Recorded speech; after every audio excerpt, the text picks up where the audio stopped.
Hi, and welcome to Less Chatter, More Matter, a podcast about all things communication without the waffle.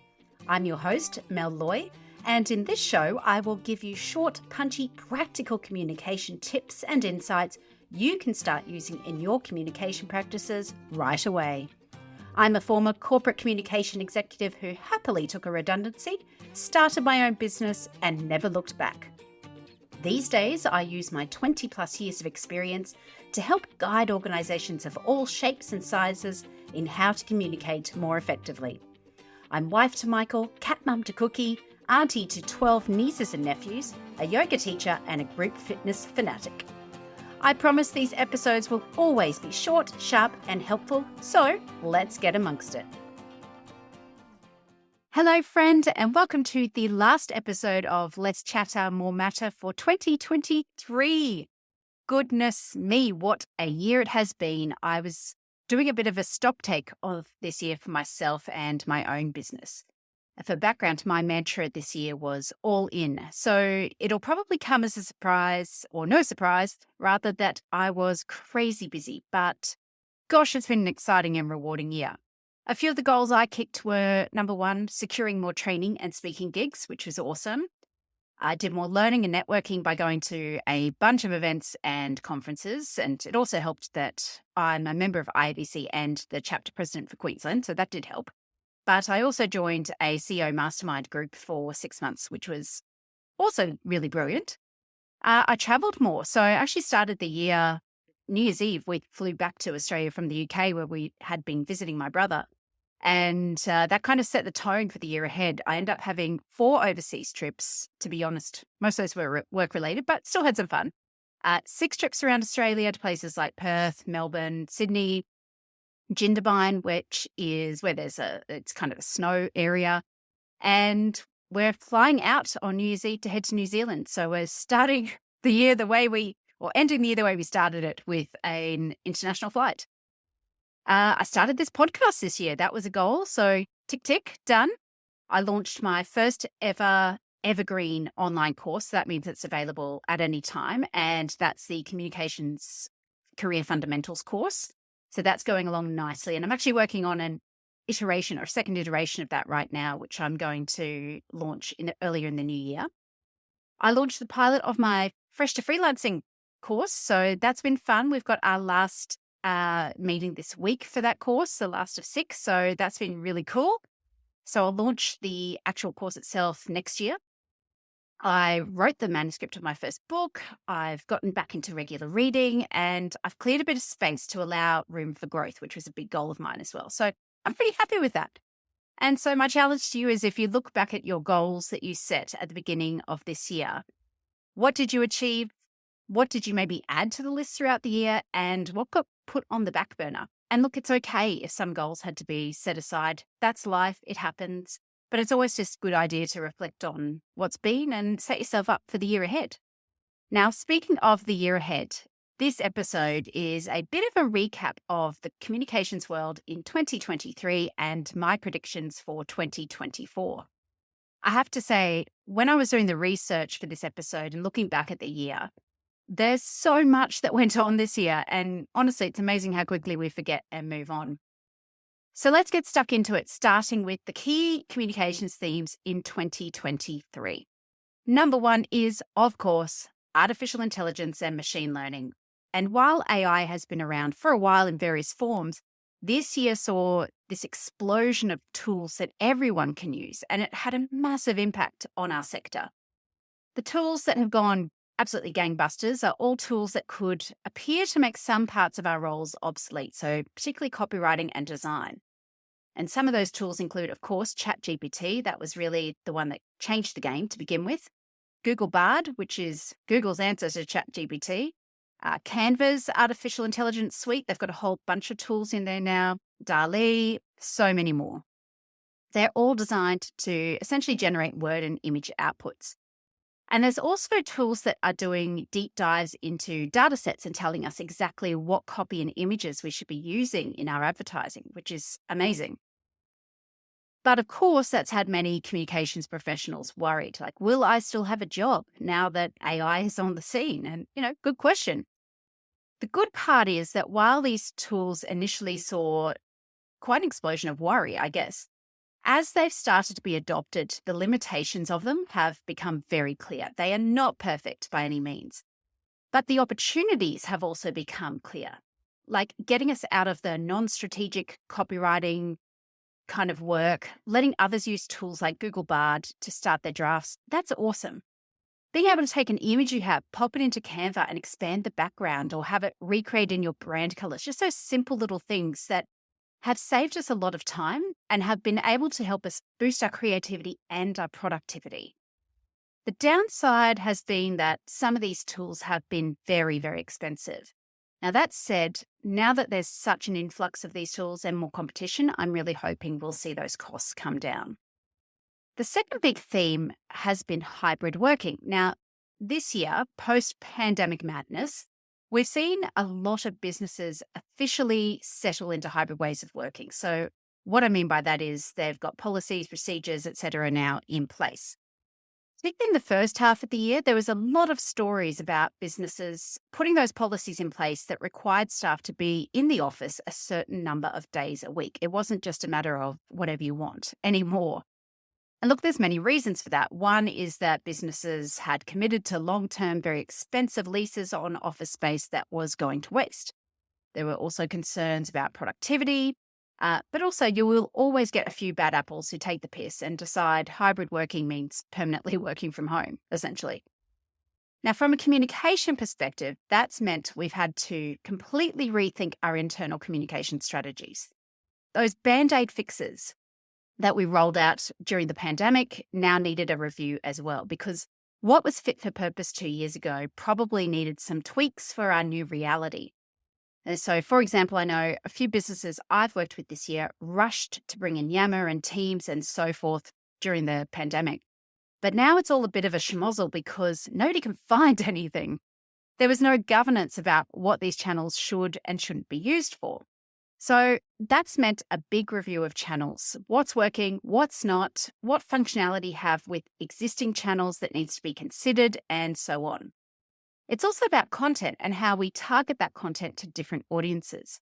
People who work fully remotely, as well as hybrid, as well as full-time in the office.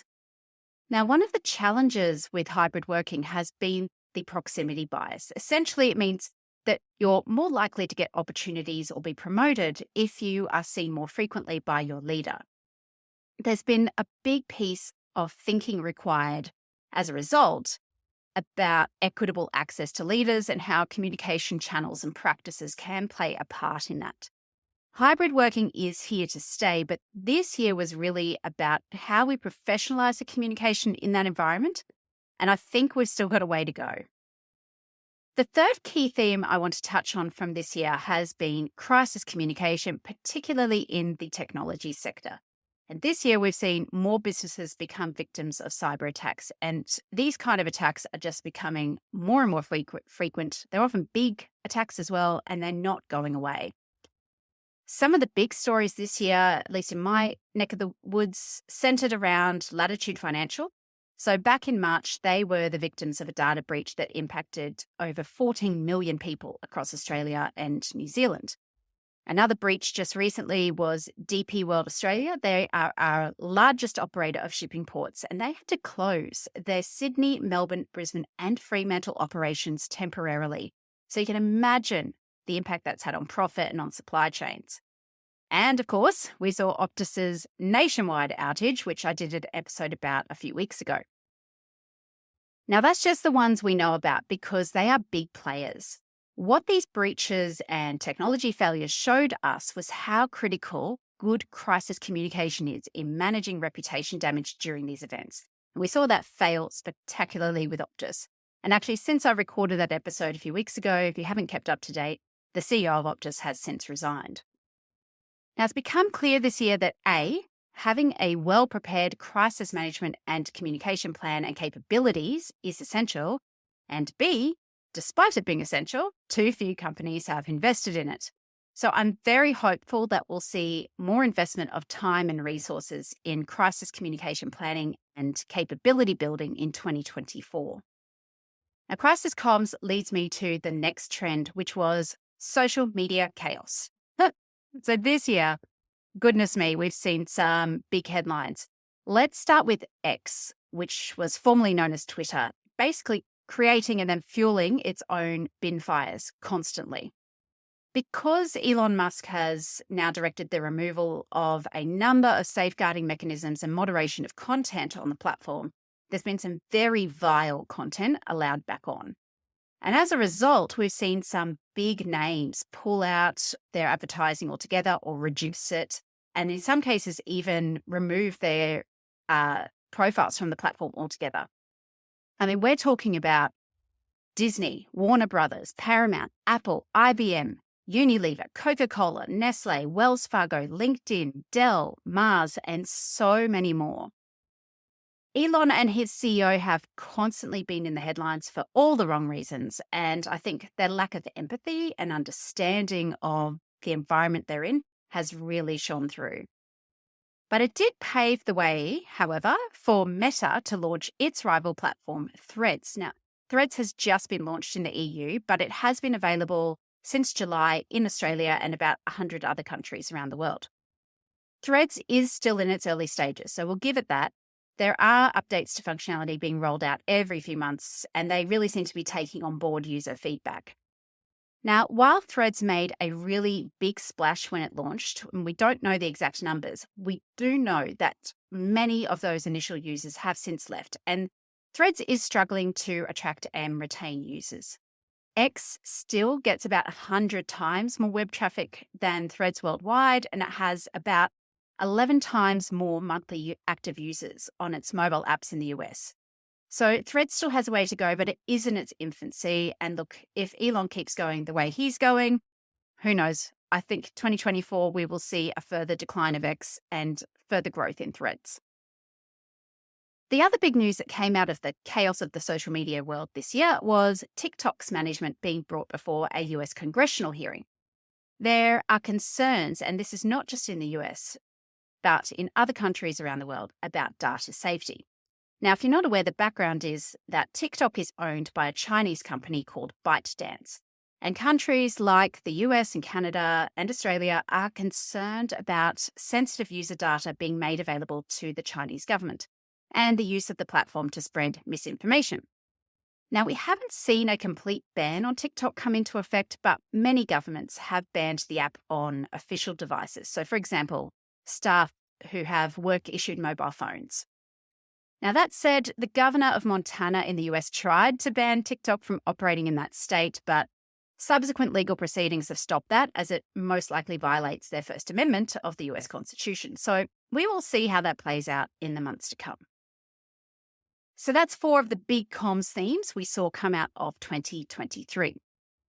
What's in store for 2024? Well, none of us have a crystal ball. I'm well aware of that, but I'm going to make a few educated guesses and then let's just see what pans out. So firstly, AI is only going to continue to evolve in terms of the number of tools available, improved accuracy, and increased integration into our work as communicators. The challenge is going to be keeping up with all these new platforms and capabilities. We won't be made redundant if we embrace these tools, but it will mean that our roles will likely change significantly. We're not going to need to write as many first drafts or engage as many third-party or external resources to help us develop our content, though. So, for example, if a graphic designer can build you an amazing brand to start, develop the basic templates, colors, and so on, from there we can use a tool like Canva to do almost everything ourselves, like social media content, presentations, videos, and so on. The use of these tools is also going to change how we think about external comms and marketing. So, for example, I'm predicting that Google Bard will become people's primary search tool rather than the Google search itself. Now, what that means is that when someone is searching for information using Google Bard, your website isn't going to pop up on their screen in a list of search results anymore. But if you've got great content, that content might appear, but again, it won't be attributed to you necessarily. So we're going to have to think really differently about our online content. There will need to be more of it. It will need to be highly optimized for search. And we're going to have to find ways to get our brand to show up in both Google Bard and ChatGPT and other similar platforms as well. So it's a big challenge. Another piece in the AI and tech space is the continued growth of personalized communication, and we know how powerful this is. What we can do, and what I think we'll see more of, is using AI to analyze user behavior and data and adapt our communication strategies so they're more effective. So it means we can create really highly targeted and personalized content delivered in highly personalized ways. So if you're not already exploring this opportunity, you really should. I really think this is going to explode next year. Another potential trend here will be likely, I think, an increased regulation around data collection, privacy, and security, particularly given the level of cyber attacks we've seen. My prediction is that legislation and regulations will continue to result in more restrictions on businesses gathering and keeping data through their channels. I'm not just talking about the big players like our Optus or Unilevers, but even small businesses like me who have mailing lists. We're going to have to make some changes to how we collect, store, and use data, and also how we communicate about those changes to our audiences. So that's a big one to look out for as well. Now, my second theme in the world of predictions is that geopolitical affairs are going to start making more of an impact on our profession. The war in Ukraine is ongoing. There's the war in the Middle East between Israel and Hamas. There's big tension between China and the USA. We've got climate change, food insecurity, and so much more. If there was one thing to enjoy about those pandemic lockdown years, it was that we got a bit of peace. But now it appears all bets are off and there's escalating tensions wherever you look. We've got right-wing candidates still being elected around the globe into positions of power and huge disparities between the right and the left, more than we've ever seen, I think. Now, what does that mean for communication? Well, there's a few issues here we may have to help respond to as a result of these geopolitical crises. The first one is supply chain issues. Now, this has been going on for a while, but I think it's only likely to persist or even get worse. So you'll have unhappy customers, slow progress on building and infrastructure projects, more expensive projects, difficulty reaching regional populations with medical and food supplies, and so on. And as communicators, we're going to have a role in helping to manage the reputation damage around those supply chain issues.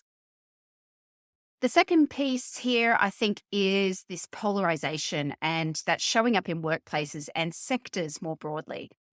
Now, this year's Edelman Trust Barometer showed that the world is more polarized than ever before. And as I said, I think that trend is only going to continue. The Trust Barometer also showed that people are far less likely to want to work with people who share different views, which is really horrifying when you think about it. So we're going to have our work cut out for us in using communication to help create these psychologically safe and inclusive workspaces where people see beyond ideology and actually see each other just as fellow human beings. And I think the third piece out of this geopolitical theme is corporate social responsibility.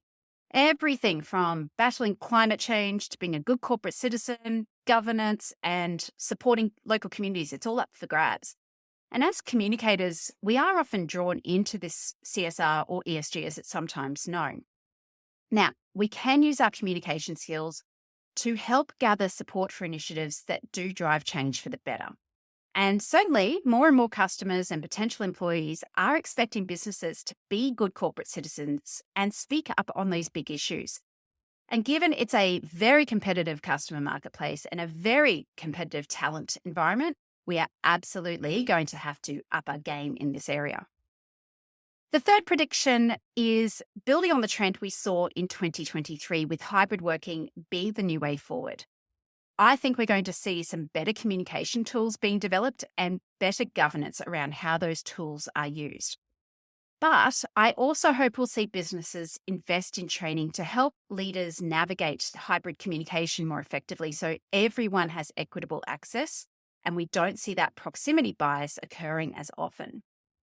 I'm also hoping that team members will get more training in effective communication because one of the big problems with hybrid working and using predominantly digital communication tools is that we get misinformation and misunderstanding. People just don't have the opportunity to ask questions to help them understand things, or sometimes the written word doesn't come across the way we intended. So we really need to build communication capability more broadly across the workforce in a hybrid environment. So that's 2023 and predictions for 2024. I'll go back over those now quickly in our usual podcast episode recap so they are fresh in your mind. The big things that came out of 2023 in the world of communication were, number one, the explosion of user-friendly artificial intelligence and machine learning tools, with ChatGPT really leading the way. Hybrid working is now becoming an official way of working for many businesses, and it's meant that we've had to completely rethink our communication practices internally. The third theme was crisis communication, particularly in the technology world. It's been a big issue, and between big data breaches and outages, we've seen just how important it is for businesses to invest in building crisis comms capability. And number four, social media has continued to create chaos for communicators, with X becoming persona non grata for many brands, Threads jumping in to fill the void, and TikTok under suspicion. It's going to continue to be a wild ride in the social media world. My predictions for 2024 are, number one, AI is going to continue to evolve, and we're going to see it become highly integrated into our way of working as communicators. And we're going to have to become the experts in using it. Number two is that AI will force us to think very differently about how our brands show up online and how we ensure our content shows up in tools like ChatGPT and Google Bard, and how it shows up accurately as well. Number three is that AI is also going to result in our ability to create highly personalized content and channels for our audiences. And if we don't start using AI for this purpose, we will be left behind. Number four, related to this, there's going to be increased scrutiny of data collection, storage, and use. And that could have a huge impact on how we engage with our audiences, particularly through digital channels.